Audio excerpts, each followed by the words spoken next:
নমস্কাৰ, মই মছলামুদ্দিন মণ্ডল। মই এজন বিশেষ ব্যক্তিৰ ওচৰত আজি প্ৰেক্ষাপটত আহিলোঁ। আমাৰ ওচৰত আছে তেখেত আশ্ৰাফুল আৰিফ সিকদাৰ। তেখেতৰ ওচৰত আজি তেখেত ধুবুৰী জিলাৰ আম আদমি দলৰ ইনচাৰ্জ হয়। তেখেতৰ বিষয়ে আমি পঞ্চায়ত আৰু আম আদমি দলৰ বিষয়ে কিছু আলোচনা কৰিম। সৰ্বপ্ৰথমে মই আশ্ৰাফুল আৰিফ সিকদাৰ ডাঙৰীয়াক সুধিছোঁ যে আপুনি ধুবুৰী জিলাৰ আম আদমি দলৰ ইনচাৰ্জ হয় আৰু আপোনাৰ দলৰ ফিউচাৰ পৰিকল্পনা আৰু প্লেনটো অলপ আপুনি প্ৰথমে আপোনাৰ পৰিচয়টো দিব, তাৰপিছত দল সংগঠনৰ বিষয়ে অলপ আলোচনা কৰক। নমস্কাৰ, মোৰ নাম আশ্ৰাফুল আৰিফ সিকদাৰ। মই অৰিজিনেলি আপোনাৰ ধুবুৰীৰে মোৰ ঘৰ, কিন্তু কৰ্মসূত্ৰে মই গুৱাহাটীত থাকোঁ। তাতে মই উচ্চ ন্যায়ালয়ত অধিবক্তা হিচাপে কাম কৰি আছোঁ আৰু লগতে আম আদমি পাৰ্টিত আছোঁ আজি মোটামুটি 3 বছৰৰ পৰাই হ'ল। আৰু মই ধুবুৰী জিলাৰ আপোনাৰ ইনচাৰ্জ হিচাপত মোক দায়িত্ব দিছে। আজি আমাৰ ইয়াতে মিটিং এটা আছিলে, আমাৰ ইলাচিপাৰা বেলতলীত মিটিংখন আমি কৰিলোঁ তাতে। আৰু লগতে আমাৰ উদ্দেশ্যৰ বিষয়ে ক'ব গ'লে, আমি যিহেতু পঞ্চায়ত ইলেকশ্যন আমাৰ আহি আছে, গতিকে আমি আমাৰ দল সংগঠনৰ যিখিনি বিস্তাৰ কৰিব লাগে সেইখিনি উদ্দেশ্য লৈ পেলাই আমি আজি ইয়াতে দলীয় ঠিক নহয়, দলীয় লগতে আৰু আমাৰ ৰাইজো আছিল লগত এটা সভা এটা অনুষ্ঠিত কৰিলোঁ। আৰু পৰৱৰ্তী আমি গোটেই ধুবুৰী জিলাত আমি কেনেকৈ পঞ্চায়ত খেলিব পাৰোঁ তাৰ বিষয়ে তাৰমানে আপোনাৰ আৰু সভা সমিতিবোৰ কৰি যাম।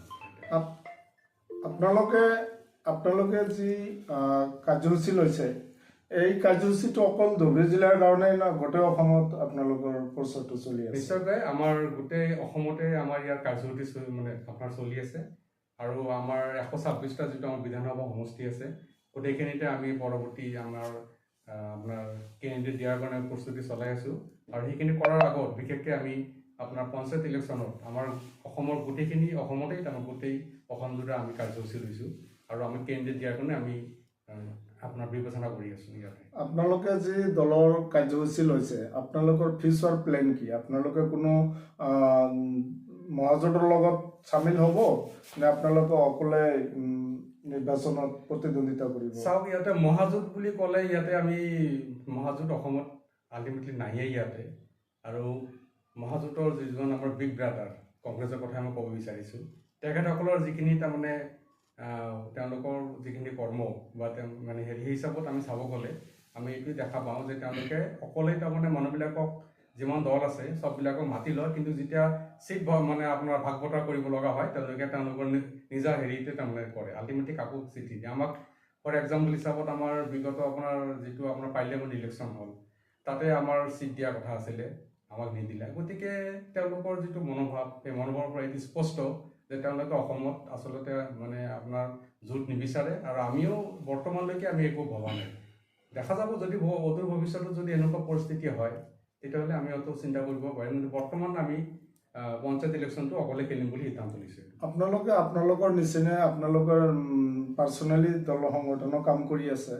ইয়াত অখিল গগৈৰ লগত আপোনাৰ মদৰ কিবা অমিল হৈ আছে নেকি? মই আজি কিবা কাৰণত আমি শুনিলোঁ যে আপুনি চৰকাৰৰ পক্ষ বা বিৰোধী দল যি আছে কংগ্ৰেছক সমালোচনা নকৰিলে, অখিল গগৈৰ কথাটো আপুনি ক'লে যে অখিল গগৈ বিজেপিৰ বি টিম বুলি ক'লে।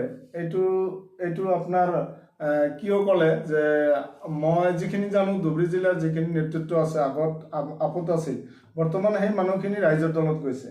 সেইটো খবৰত লৈ হয়তো আপুনি কথাটো ক'লে, না আপুনি কিবা পাৰ্চনেলত কিবা হেৰি আছে? নহয়, পলিটিক্সত ধৰক পাৰ্চনেল কোনো কথা নাহে ইয়াতে। যিকোনো সিদ্ধান্ত বা যিকোনো কথাই আপোনাৰ দলীয় হিচাপতে ক'ব লাগে ইয়াতে। এইটো আমি দেখা পাইছোঁ আপোনাৰ বিগত দিনবিলাকত আপোনাৰ UDF আছিলে আমাৰ ইয়াতে, সক্ৰিয় হৈ আছিলে। বৰ্তমান UDF নিষ্ক্ৰিয় অৱস্থাত গুচি গৈছেগৈ ইয়াতে, ৰাইজে আপোনাৰ হেৰি কৰিছে, উত্থান কৰিছে তেওঁলোকক ইয়াতে। কিন্তু মানে এতিয়া যিহেতু মানে আপোনাৰ UDF দলটো নাই, গতিকে মই ভাবোঁ যে বিজেপিয়ে তাৰমানে এজেণ্ট হিচাপত তেওঁলোকক ইয়াতে পঠিয়াইছে আমাৰ মাইনৰিটি মানুহবিলাকৰ ভিতৰত বিভ্ৰান্তি সৃষ্টি কৰাৰ কাৰণে তেওঁলোকক। আৰু আল্টিমেটলি এইটোৱে মানে এইটো অসমৰ গোটেই মানুহে জানে। আৰু মানে মই এইটোৱে ক'ব বিচাৰিছোঁ যে তেওঁলোকৰ যিমানে যি নকৰে কিয়, আজি আপোনাৰ ধুবুৰীৰ আপোনাৰ যিমান ৰাইজ আছে গোটেইখিনি বুজি পাইছে ইয়াতে এটা বোলে বিকল্প নহয়। মই যিখিনি জানো বিৰোধী দলত 51 বিধায়ক আছে, হয়, বিৰোধী জোটত।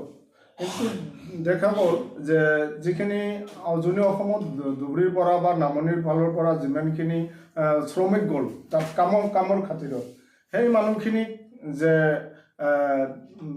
অসমৰ এই উজনিৰ ফালৰ যিখিনি দল সংগঠন আছে সিহঁতে অলপ মানে সেই মানুহখিনিক অলপ অত্যাচাৰ কৰিলে এই কথাখিনি লৈ এছেম্বলিত এজন মানুহে প্ৰতিবাদ কৰিছে, সেইটো অখিল গগৈ। আৰু কংগ্ৰেছৰো যিমান বিধায়ক আছে, ইউডিএফৰো যে যিমান বিধায়ক আছে, কোনেও প্ৰতিবাদ কৰা নাছিল। সেই ক্ষেত্ৰতো আমি দেখিবলৈ পাইছোঁ অকল অখিল গগৈ এই হেমন্ত বিশ্ব শৰ্মাৰ চকুত চকু ৰাখি এই কথাটোলৈ অলপ প্ৰতিবাদ কৰিছে। ইয়াৰ উপৰিও আপুনি অখিল গগৈক অলপ টাৰ্গেট কৰিলে, ইয়াৰ কাৰণে মই আপোনাক কৈছোঁ। এতিয়া আপোনাৰ ৰাজনীতিত আপোনাৰ মোৰ কথাটো হ'ল এইটো এনেকুৱা যে তেওঁলোকৰ অধিকাৰ আছে, আহক আৰু তেওঁলোকৰ মানে আপোনাৰ সংগঠন বিস্তাৰ কৰিব পাৰে, চবৰে চব ৰাজনৈতিক দলৰ থাকে এইটো।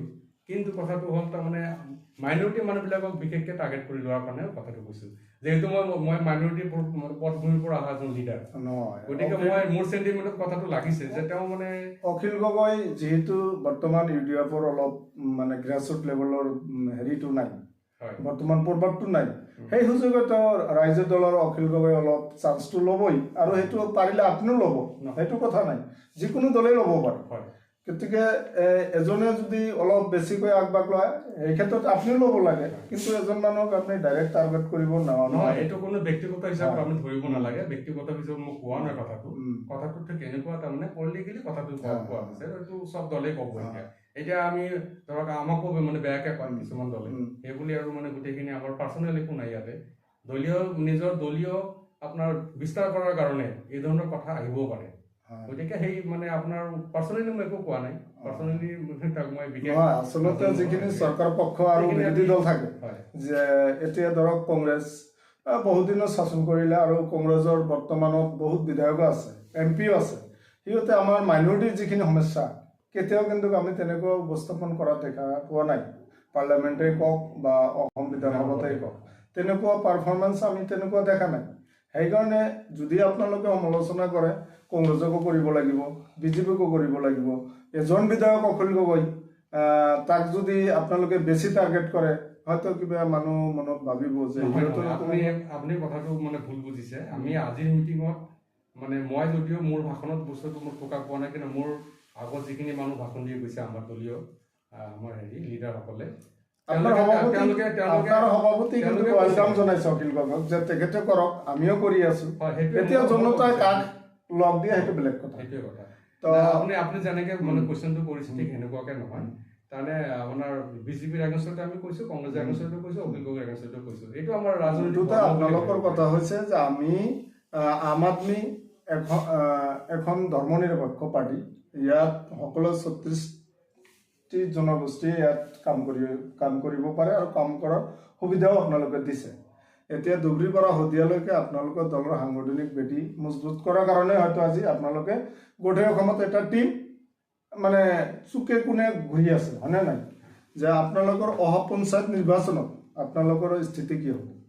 অহা পঞ্চায়ত নিৰ্বাচনত আমি আমাৰ যিমানখিনি পাৰোঁ আমি নিজাবৰীয়াকৈ আমি ইয়াত কেণ্ডিডেট দিয়াৰ ব্যৱস্থা কৰি আছোঁ। ইয়াত অৰ্ডাৰৰ পৰা জিলা পৰিষদলৈকে গোটেইখিনি দিম আমৰা। মেম্বাৰৰ পৰা আৰম্ভ কৰি একদম জিলা ZPC-লৈকে গোটেইখিনি মেম্বাৰ আমি দিয়াৰ কাৰণে ৰেডি আছোঁ। ৰাইজে আকলি আহিব লাগে, আগবাঢ়ি আহিব লাগে, আমাৰ দ্বাৰা আকলি ল'ব লাগে, আৰু আমি আপোনালোকৰ নিৰপেক্ষ এটা তাৰমানে আপোনাৰ ধৰ্মনিৰপেক্ষ বুলি ক'ব লাগিব, ধৰ্মনিৰপেক্ষ দল হিচাপত ইষ্টাব্লিছ কৰাৰ কাৰণে আমি আমাৰ টিকেট দিম আৰু আমি পঞ্চায়তত ফুলফিলভাৱে আমি তাতে কণ্টেষ্ট কৰিম। এতিয়ালৈকে গোটেই অসমত আপোনালোকৰ জিলা কমিটি কেইখন হ'ল? এতিয়ালৈকে আমাৰ 19খন জিলা কমিটি অলৰেডি হৈছে, আৰু বাকীকেইটা খুব সোনকালে হ'ব, চব মানে যোজা চলি আছে। আৰু বাকী আমাৰ ষ্টেট কমিটিটো হৈছে, আৰু আমাৰ ধুবুৰী জিলাত আমাৰ 3খন মানে আমাৰ আজি খবৰ পোৱা মতে আজিও এটা হৈছে, ধুবুৰীটো হৈছে আজি, আমাক জমা দিছে আজি। গতিকে ধুবুৰী, বীৰসিং আৰু বিলাচীপাৰা এই 3টা সমষ্টি অলৰেডি কমপ্লিট হৈছে, আৰু খুব কম সময়ৰ ভিতৰত গৌৰীপুৰ আৰু আপোনাৰ গোলগঞ্জটো হ'বলৈ গৈ আছে। আপোনাৰ অহা বিধানসভাত 2026 চনত আপোনালোকৰ পৰিকল্পনা কি? 2026 চনত আমি পাৰিলে 126টা সমষ্টিত দিয়াৰ কাৰণে ৰেডি হৈ আছোঁ। কোনো এলায়েন্সৰ কথা এতিয়ালৈকে অহা নাই, আৰু যিমান সম্ভৱ আমি এলায়েন্সত আমি নাযাওঁ, মানে অকলে খেলিবলৈ আমাৰ নিজৰ শক্তি আমি প্ৰদৰ্শন কৰিব লাগে। আমি নিজৰ শক্তি প্ৰদৰ্শন কৰি আমি অকলে খেলাৰ কাৰণে যোজা কৰি আছোঁ। দিল্লীত আপোনালোকৰ যি নিৰ্বাচন অহা ফেব্ৰুৱাৰীত হ'ব, ফেব্ৰুৱাৰীত আপোনালোকৰ আম আদমি দলৰ কি ভূমিকা আহিব পাৰে তাত? আম আদমি দলে আপোনাৰ তাতে যথেষ্টখিনি সক্ৰিয়, কাৰণ মানুহবিলাকক যেনেকৈ সহায় কৰিছে বা যিখিনি আমাৰ সুবিধাখিনি ৰাইজক দিছে, ৰাইজে এই সুবিধাৰ পৰা যদি বেলেগ দল আহি পায় তাতে এটা কুৱেশ্যন উঠিছে, তেন্তে সুবিধাখিনি তেওঁলোকে নাপাব। গতিকে আমাৰ বিশ্বাস, আমাৰ দলীয় যিখিনি তাতে সক্ৰিয়তা আছে, সেই হিচাপত আমি ক'ব পাৰোঁ যে তাৰমানে আম আদমি পাৰ্টিক আকৌ দিল্লী ৰাইজে আঁকোৱালি ল'ব।